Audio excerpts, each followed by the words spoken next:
Equestrian groups sent out a press release saying that I was coming. And luckily for us, the president of the country at that time did our work for us, because the president of the country sent out a press release about me in response to me coming. So the whole need to get media just happened without even trying. When the president of a country says, if Butterfly, if that girl who climbs trees, comes here and does anything, we're kicking her out of the country. When the president of the country sends out a press release that says that, like 3/4 of the work is already done. So I get there and there's this huge press conference because the president of the country wasn't happy that I was there. And so that's where it started, and then I had this meeting in the middle of the jungle one night. I spent 3 weeks there traveling along the pipeline route and documenting what was happening to the place and to the people. Areas of the planet that are some of the most diverse in the world, more diversity per square foot than just about anywhere else in the world. Literally thousands of species in one little tiny spot. It's just unbelievable. And also documenting what's happening to people, because some people don't get why it's important to care for the planet, even though it affects our lives. But oftentimes people will get why it's important to care for other people. And part of what I was documenting were all these communities where people are dying of cancer, where they never had cancer before. No documentation. They don't keep written records in indigenous communities. It's all through story. But they don't have any stories of anything that's remotely like cancer. And now all of a sudden there's cancer.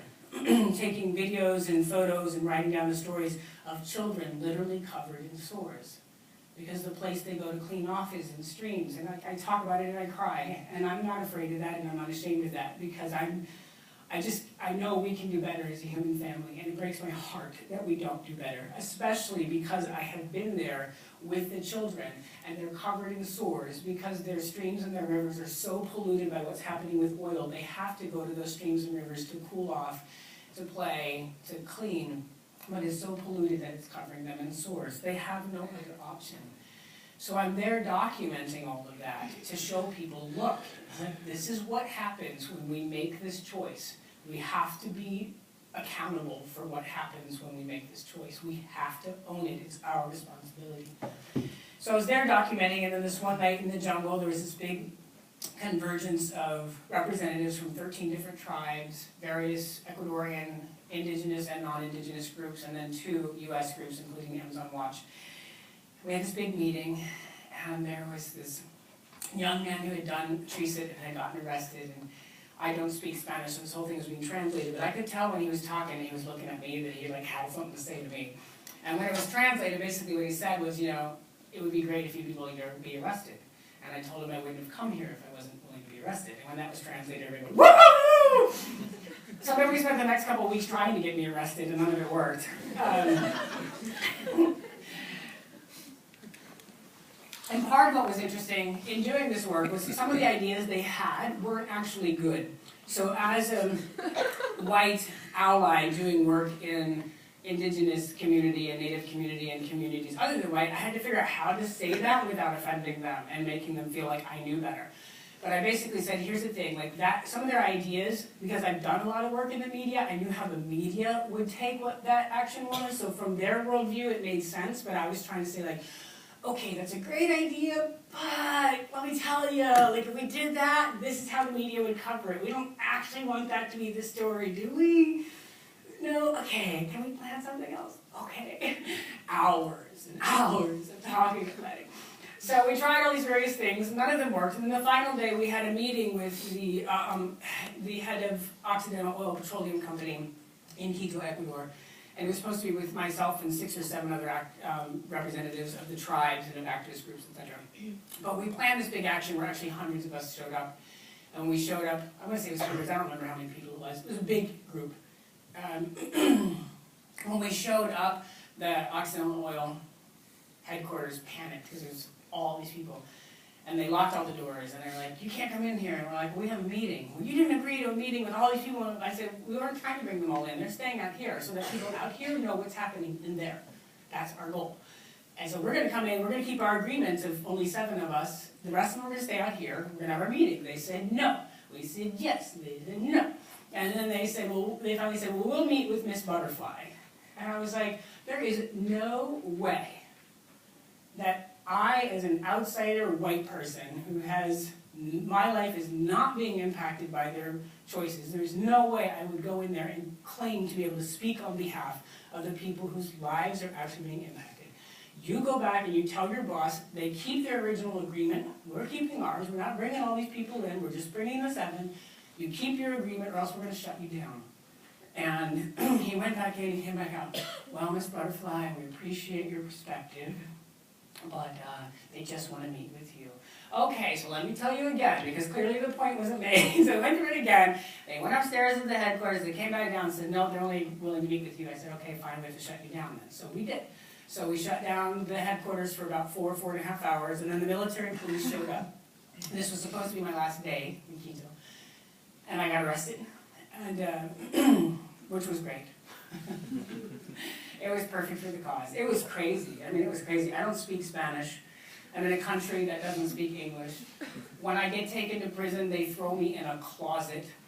There's no light. The reason I know I'm in a closet is because I feel around and there is a broom and a bucket and a mop. And I'm like, I am in a closet. In Quito, Ecuador. In a prison. I don't know how long I'm going to be in the closet. I don't know what they're going to do to me when they get me out of the closet. This is a little bit intense. But one of the great lessons I got in Luna was during going through the worst storms in recorded history of California, where I was nearly killed by the storms. And the trees taught me how to survive the storms of life. You stay rooted in your commitment and your connection, and then you bend with the storms of life. The branches of the trees that stay rigid are the ones that break. If it's true for the other than human nature, it's true for human nature. So I got that lesson in Luna, that life is going to send us storms, especially if we're on our edge of comfort.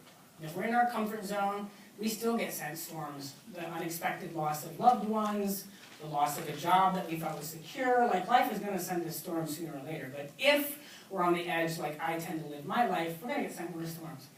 And so in that moment when I was in the closet, I was like, okay, I had my moment of freak out and panic, and then I thought, what's my commitment? Rooted down in that. This is just a storm. How do I bend and flow? And I got, they have my body, that's all they have. I have the rest of me. I can either imprison the rest of me with my thoughts, or I can set myself free. So I chose to be free, and I was free in a closet in a prison in Ecuador. They then put me through what is basically a secret tribunal. They refused me the right to go to court with the other activists. They refused me the right to, what I had told them was if I got arrested with any other Ecuadorians, I would commit to going through the same process as they do so that the international community could see what actually happens. They refused me that right. They deported me.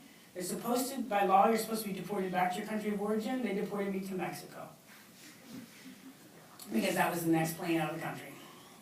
They didn't care where I went, they just wanted me out. They were speeding the truck so fast with me in it trying to get to the airport that they lost control of the truck and wrecked the truck with me in the truck. It was this nutty experience.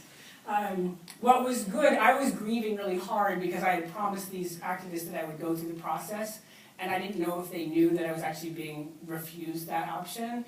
I literally made them carry me. I refused to walk. I was like, you know, you have a right to do whatever it is you're going to do. I had a commitment. I'm holding to it. If you want me to leave, you have to physically make me leave. So they literally had to carry me onto the plane, on the back of the plane. And poor people on the plane, they freaked out, right? When they're like waiting on the tarmac and they're not sure why, and they're just waiting and waiting and waiting, and then a girl gets carried onto the back with men with machine guns. The whole plane is like, no more. And luckily, this man right up in front of me was bilingual. He said, "Girl, what did you do?" And so I told him, and he translated it to the plane, and I kid you not, like 3/4 of the plane stood up and started cheering. Woo! And so that was amazing, and then I was grieving because I thought, oh, the activists aren't going to know that I didn't actually break my word. I did everything I could to keep it. But I later found out, actually, that every single one of the people I was arrested with that day were released the next day because there was so much media. They didn't want to touch them, and they just let them go. So that was my time there in Ecuador. Because of that, I couldn't go back for 5 years, and I've continued to do ally work, especially around things like fundraising, because something like a satellite phone makes a difference if somebody lives or dies.